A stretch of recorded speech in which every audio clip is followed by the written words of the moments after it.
요즘 사회적 거리두기가 격상되고 확진자가 증가하면서 어디 다니기가 굉장히 꺼려지는 것 같습니다. 지금 한창 시원한 바다 보면서 마음도 추스르고 더위도 털어내야 하는 그런 시기인데 어려운 시기를 보내고 있는 것 같습니다.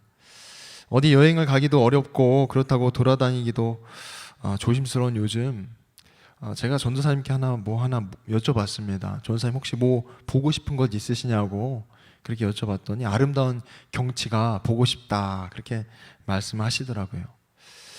오늘 말씀을 나누면서 우리 모두를 만족하게 하시는 그 주님을 우리가 볼 수 있는 시간이 되었으면 좋겠습니다. 그래서 주님을 보게 되는 그런 복된 시간이 되시기를 간절히 소망합니다.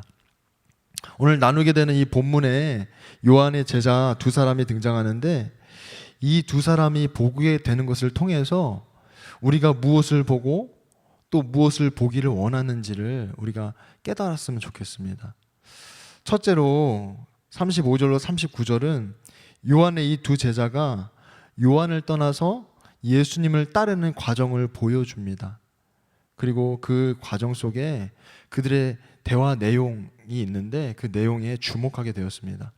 35절로 39절 말씀을 보면 다음날 요한이 다시 자기 제자 두 사람과 같이 서 있다가 예수께서 지나가시는 것을 보고서 보아라 하나님의 어린 양이다 하고 말하였다. 그 두 제자는 요한이 하는 말을 듣고 예수를 따라갔다. 예수께서 돌아서서 그들이 따라오는 것을 보시고 물으셨다. 너희는 무엇을 찾고 있느냐? 그들은 랍비님 어디에 묵고 계십니까? 하고 말하였다. 랍비는 선생님이라는 말이다. 예수께서 그들에게 대답하셨다. 와서 보아라. 그들이 따라가서 예수께서 묵고 계시는 것을 보고 그 날을 그와 함께 지냈다. 때는 오후 4시쯤이었다. 예수님을 믿는 사람이라면 누구나 한 번쯤은 예수님을 간절히 보고 싶은 그런 마음을 가져보셨을 것입니다.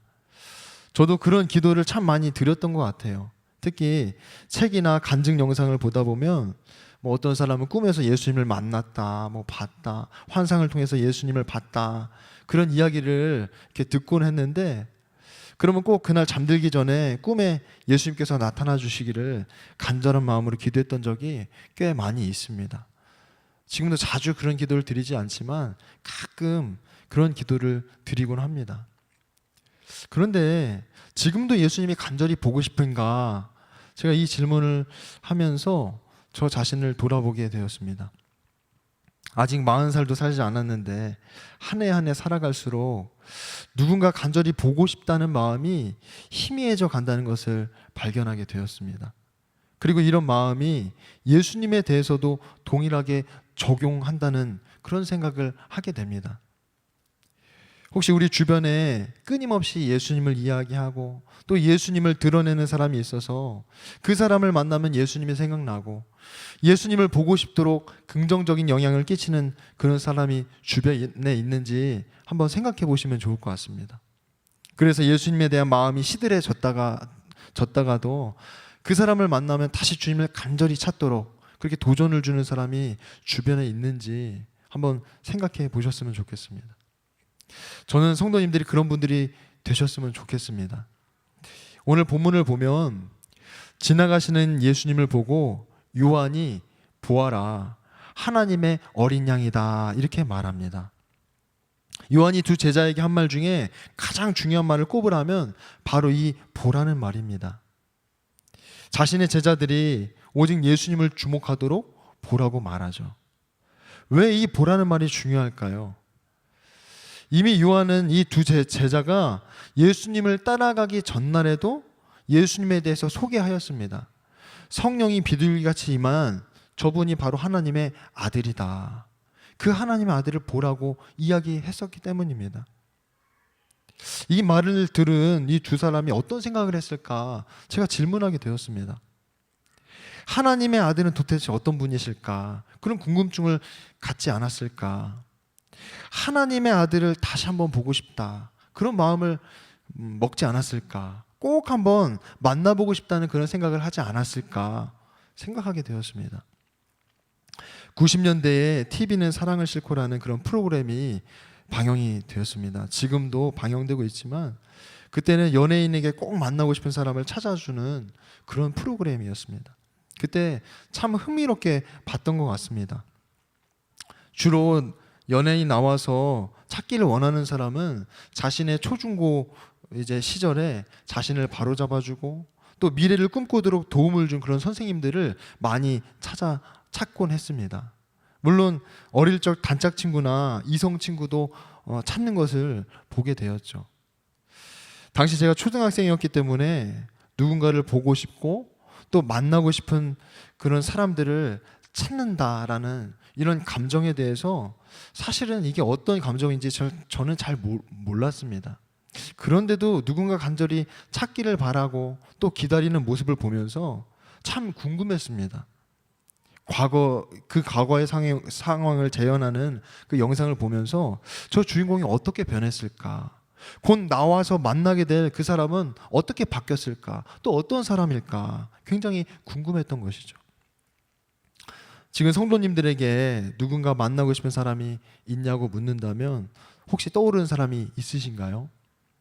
당장이라도 마음을 가득 채울 만큼 만나보고 싶은 사람이 혹시 있으시다면, 그런 사람이 있다면 아마 요한의 두 제자의 마음이 그와 같았을 것이다 라는 생각을 하게 됩니다. 요한은 이 두 제자의 마음에 예수님에 대한 궁금증과 호기심을 넘어서 그분을 보고 싶고 알고 싶도록 안내하고 도전한 사람이었습니다. 이 사람이 요한이었어요. 두 제자가 예수님을 따라갈 수 있었던 이유가 주님을 보라고 증거하는 이 요한이 있었기 때문입니다.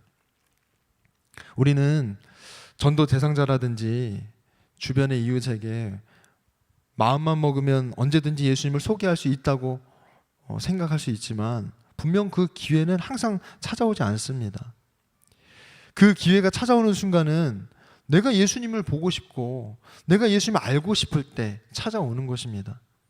요한이 보라 이 한마디를 내뱉을 수 있었던 이유도 요한의 마음속에 예수님에 대한 생각으로 가득 찼기 때문인 것이죠. 우리가 오늘 예배를 드리고 있는 가장 큰 이유가 있다면 누군가 예수님을 사랑하고 그분을 간절히 사모하는 그런 사람이 우리에게 예수님을 소개해 줬기 때문입니다. 누군가 우리를 향해 예수님을 보라고 말해 줬기 때문인 것이죠. 요한이 저 멀리 지나가는 예수님을 바라보면서 두 제자들에게 보라고 말한 뒤에 이 요한의 두 제자가 예수님을 따라갑니다. 하나님의 어린 양이라는 말을 듣고 따라가는 것인가 싶지만 전혀 그렇지 않죠. 이 이스라엘 사람들 중에 그 어느 누구도 예수님께서 유월절에 어린 양으로 죽임을 당하실 것이다, 이 사실을 아무도 아는 사람이 없었습니다. 근데 그렇게 홀리듯이 예수님을 따르는 이 요한의 두 제자를 향해서 예수님께서 물으십니다. 너희는 무엇을 찾고 있느냐?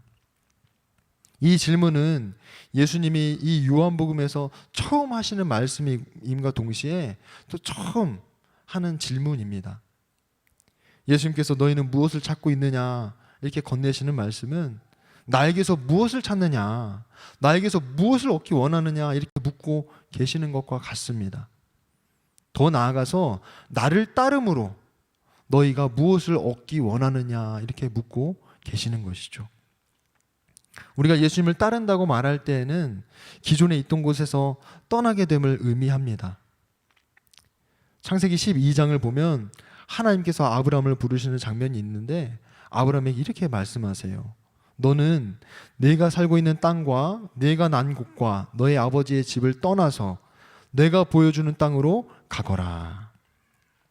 하나님의 말씀을 따르기 위해서는 지금 내가 있는 자리에서 떠나야 합니다. 아브라함에게 요구하시는 것도 지금 너가 안전하다고 여기는 그 자리에서 떠나야 내가 보여주는 땅으로 갈 수 있다고 말씀하시는 것입니다. 가만히 생각해 보면 우리에게 버릴 것이 무엇이 있을까 싶습니다. 이렇게 부족하고 연약한데 더 이상 무엇을 버리나? 계속 더해주셔도 부족할 텐데 우리는 이렇게 생각할 수 있죠. 예수님을 따르면서 우리의 마음의 평안함을 구한다면 이런 평안함은 마음을 수행할 수 있는 곳에서 수련을 하면서도 얻을 수 있기 때문에 굳이 예수님을 따르지 않아도 됩니다. 예수님을 따르면서 부유함을 구한다면 부유한 자들을 모델로 삼고 살아가면서 긍정적인 결과를 얻을 수 있을 것입니다. 그렇기 때문에 굳이 예수님을 따를 필요가 없을 것이죠. 만약 육신의 건강을 원한다면 육신을 건강하도록 관리해주고 도와주는 명의를 찾아가는 것이 더 좋은 선택일 수도 있습니다.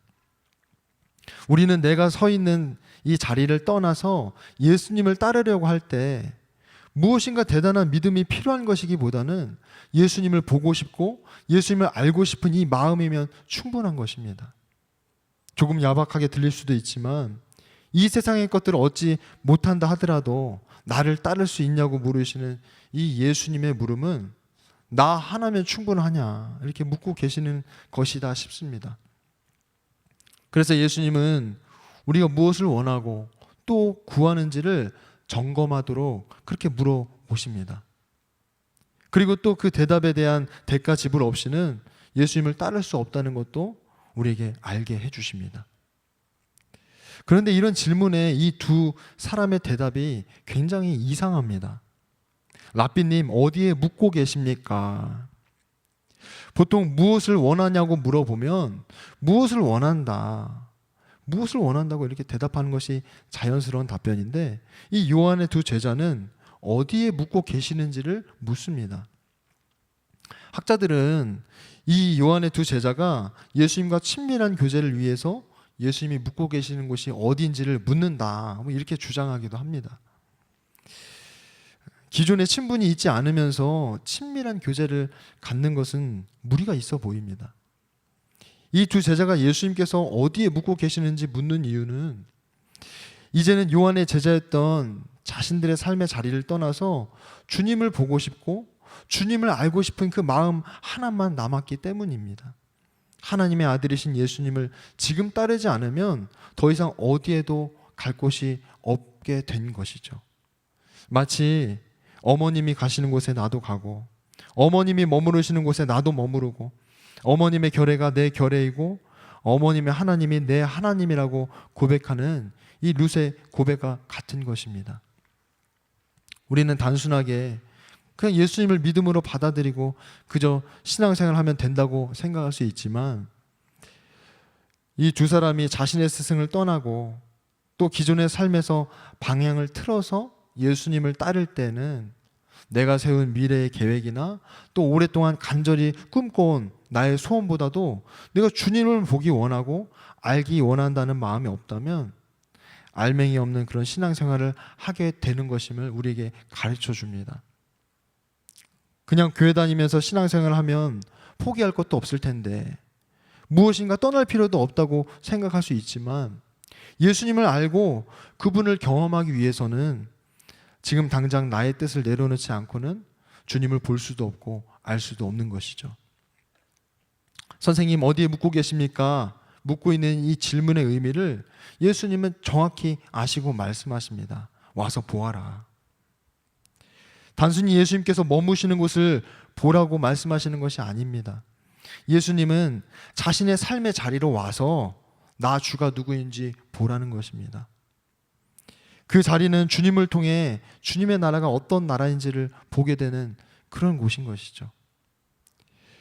성도님들은 지금 내가 원하고 바라는 것들로부터 주님을 보기 원하고 알기 원하는, 그래서 주님께서 거하시는 그 삶의 자리에 서 계시나요? 그렇지 않다면 주님께서 거하시는 그 삶의 자리로 뛰어 들어갈 준비가 되셨나요? 주님께서 우리에게 원하시는 것은 단지 주님을 보는 것입니다. 주님은 우리가 생각 속에서만 떠날 준비를 하는 것을 원치 않으십니다. 주님을 보기 위해, 주님을 알기 위해 기도 자리로 나아가고 또 말씀에 귀를 기울이는 그 자리에 있기를 원하시는 것이죠. 두 번째로 이 예수님을 따르게 된 두 사람이 주님이 거하시는 이 삶의 자리에서 주님과 하루를 지냅니다. 그런데 그 하루를 지내고 놀라운 고백을 하는데 바로 메시아를 보았다는 고백입니다. 이 고백을 한 사람은 다름 아니라 안드레였는데 그가 자신의 형제인 베드로에게 메시아를 만났다고 그렇게 이야기합니다. 요한의 제자였던 두 사람이 자신의 스승을 떠나 예수님을 따라갔다는 것도 놀라운데, 하루의 만남을 통해 이 예수님을 메시아라고 고백합니다. 도대체 이 짧은 하루에 무슨 일이 있었던 것인지 우리는 알 수 없지만, 메시아를 만난 안드레가 자신의 형 시몬을 찾아가서 메시아를 만났다 고백하고 그 자신의 형 시몬을 예수님께로 데리고 가죠. 예수님은 시몬을 처음 보셨음에도 불구하고 보시자마자 개바라고 말씀하십니다. 저는 예수님께서 시몬을 만나서 그의 이름을 개바라고 부르시는 말씀에 주목하였습니다. 40절로 42절 말씀을 보면, 요한의 말을 듣고 예수를 따라간 두 사람 가운데 한 사람은 시몬 베드로와 형제가 아닌 안드레였다. 이 사람은 먼저 자기 형 시몬을 만나서 말하였다. 우리가 메시아를 만났소. 메시아는 그리스도라는 말이다. 그런 다음에 시몬을 예수께로 데리고 왔다. 예수께서 그를 보시고 말씀하셨다. 너는 요한의 아들 시몬이로구나.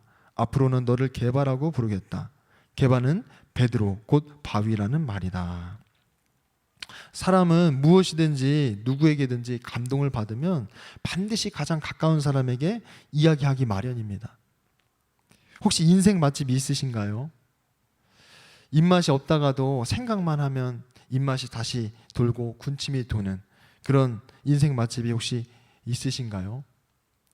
아마 그런 인생 맛집이 있으시다면 사랑하는 사람들, 또 가까운 사람에게 분명히 인생 맛집에 대해서 이야기를 하셨을 겁니다. 그리고 같이 가자고 분명히 말해본 기억이 있으실 거예요. 사랑하는 사람이 그곳에서 맛있게 음식을 먹는 모습을 보게 되면 그것만으로 충분하겠죠. 행복하고 뿌듯할 것입니다. 사람은 무엇인가 좋은 것이 있으면 꼭 나누고 싶어 합니다. 그래서 복음도 전해지고 그 복음으로 인해 예수님을 만나게 되는 놀라운 일들이 지금도 일어나게 되는 것이죠. 요한복음에 보면 이 사마리아의 여인이 우물가에서 예수님을 만난 이야기가 등장합니다.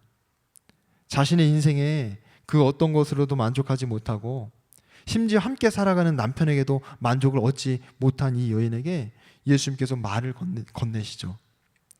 제자들이 먹을 것을 구하러 갔기 때문에 잠깐의 시간 동안 그냥 짧은 몇 마디를 나누는데, 이 예수님과 이야기를 나누던 이 여인이 자신의 물동이를 내던지고 마을로 달려가서 그리스도를 만난 것 같다고 외치고 다닙니다. 저는 이 말씀이 처음에는 이해가 되지 않았습니다. 예수님께서 이 사마리아 여인과 하루 온종일 함께 하신 것도 아니고, 그렇다고 기적을 보여주신 것도 아니고, 어떤 문제를 해결해 주신 것도 아닌데, 이 짧은 대화가 끝나자마자 이 여자가 속사포처럼 예수님에 대한 이야기를 마을 사람들에게 전해줬기 때문입니다. 요한의 제자였던 두 사람도 예수님과 단 하루를 함께 보낸 후에 가장 먼저 했던 행동이 사마리아의 여인처럼 가장 가까운 사람에게 자신이 만난 예수님을 알린 것입니다. 우리가 메시아를 보았소. 메시아를 만났소. 저는 이 두 사람의 고백을 떠올리면서 도대체 그들이 주님에게서 무엇을 보았을까 이렇게 생각하게 되었습니다. 그 짧은 시간에 수많은 병자를 고치시고 귀신 들린 자의 귀신을 쫓아내시고 죽은 자를 살리시는 그런 능력을 이들이 보았을까요? 그렇지는 않았을 것입니다. 우리가 예수님을 믿으면서 분명하게 누리는 것이 무엇인지 질문한다면, 이들이 예수님을 만나서 메시아라고 고백하는 이유가 무엇인지 알 수 있습니다. 요한복음 1장 14절 말씀을 보면 예수님을 통해 아주 분명하게 드러나는 것이 무엇인지를 소개해 줍니다. 1장 14절에 그 말씀은 육신이 되어 우리 가운데 사셨다. 우리는 그의 영광을 보았다. 그것은 아버지께서 주신 외아들의 영광이었다. 그는 은혜와 진리가 충만하였다. 예수님께서 우리에게 주시는 영적인 복이 참 많죠. 충만한 기쁨을 주기도 하시고 우리에게 평강으로 찾아오기도 하십니다. 그리고 우리를 긍휼히 여겨 주시기도 하시죠. 그런데 예수님께서 우리에게 주시는 복 중의 복이 바로 은혜입니다. 그래서 우리는 이 은혜를 용서의 은혜라고 말하기도 합니다. 베드로가 예수님께 형제를 몇 번까지 용서해 주면 되겠습니까? 이렇게 묻습니다. 그리고 나서 예수님께 7번까지 용서하면 되겠습니까?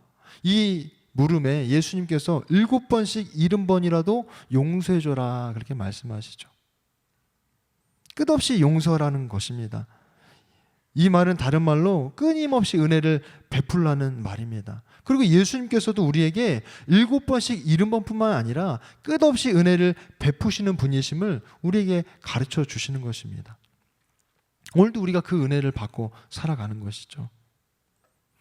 안드레가 예수님과 하루 동안 함께하면서 어떤 일이 있었는지는 우리 정확히 알 수 없지만 예수님이 이 안드레의 연약함을 용납하시고 그를 그 있는 모습 그대로 받아주셨을 것입니다.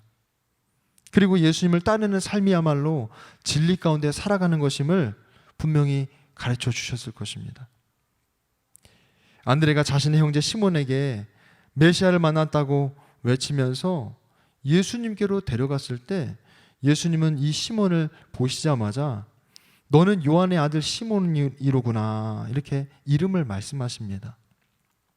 저는 이 말씀을 묵상하면서 예수님께서 단지 요한의 아들로서의 시몬을 부른다기보다 어쩌면 평생 꼬리표처럼 따라다닐 아버지 요한의 이름과 평생 고기를 잡으면서 다혈질스럽고 또 경망스럽게 살아온 자신을 부르고 계신다는 그것으로 붙잡게 되었습니다.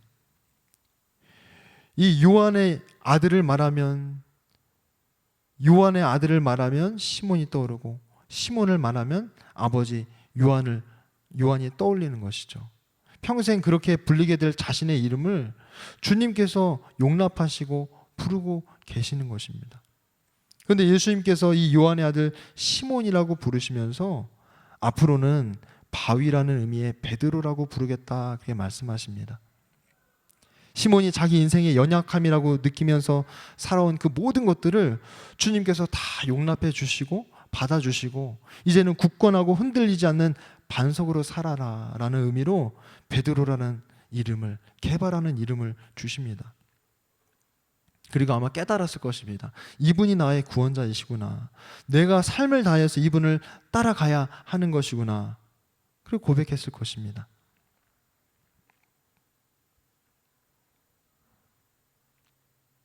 이 은혜 가운데 동반되는 것이 우리에게 무엇인가 질문할 때 우리가 주님의 은혜를 받고 나면 주님이 우리를 용납하시고 우리를 용서하시면 우리 안에 찾아오는 것이 자유함이고 평안함입니다.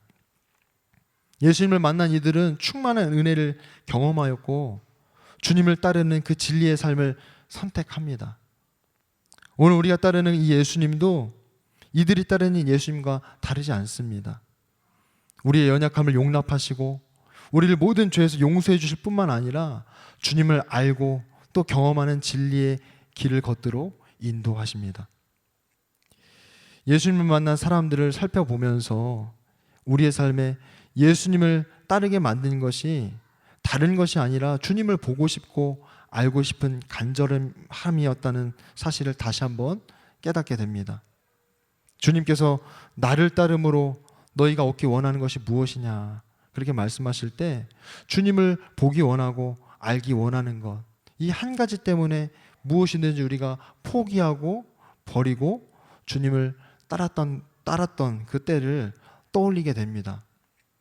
지금도 우리의 삶에 예수님을 보기 원하고 알기 원하는 간절함이 있는지 저 스스로 질문하면서 와서 보라고 말씀하시는 이 생명의 주님을 향해 뒤돌아보지 않고 나아가야겠다라는 결단을 하게 됩니다. 코로나로 인해 일상적인 생활이 멈추고 사람과 사람 간의 거리를 두는 이 시점에 우리도 잠시 현실과 거리를 두면서 우리를 연약한 모습 그대로 용납하시고 우리의 죄와 허물을 용서하시는 그 예수님을 따르겠다고, 그 진리의 길을 주님과 걸어가겠다고 고백하게 되셨으면 좋겠습니다. 그렇게 되시기를 간절히 축복합니다. 오늘 함께 두 가지를 나누었습니다. 첫 번째는 우리의 진실한 삶은 주님을 보는 것에서 시작합니다. 주님을 보고 그래서 또 보고 싶고 알고 싶기에 나의 계획과 나의 소원과 또 나를 떠나서 주님을 따르게 되는 것입니다. 두 번째는 우리가 주님을 보고 싶고 또 알고 싶어서 주님을 따라 나설 때 예수님께서는 우리의 연약한 모습 그대로 용납하시고 우리의 모든 죄와 허물을 용서해 주시는 분이심을 깨닫게 되는 것입니다. 오늘 우리가 주님을 따를 수 있는 이유고 우리가 주님 앞에 부름받는 그날까지 주님을 따를 수 있는 이유는 주님께서 우리의 연약함과 모든 죄를 끊임없이 용서해 주시기 때문입니다. 이 시간 두 가지 기도 제목을 함께 붙잡고 기도하셨으면 좋겠습니다. 첫 번째로 예수님, 나의 삶이 항상 주님을 보기 원하고 알기 원합니다. 이를 위해 나의 삶의 자리를 떠나 주님을 따르게 하소서. 두 번째로는 예수님, 주님을 따르면서도 끊임없이 드러나는 연약함과 죄와 허물을 용납하여 주시고 용서하여 주셔서 주님과 동행하는 진리의 길을 계속해서 걸어 나아가게 하소서. 주님께 부름받는 그날까지 멈추지 않고 주님의 용서의 은혜 가운데에 그 진리의 길을 계속해서 걸어 나가도록 주님 인도하여 주옵소서. 이 시간 두 가지 기도 제목 붙들고 기도하도록 하겠습니다.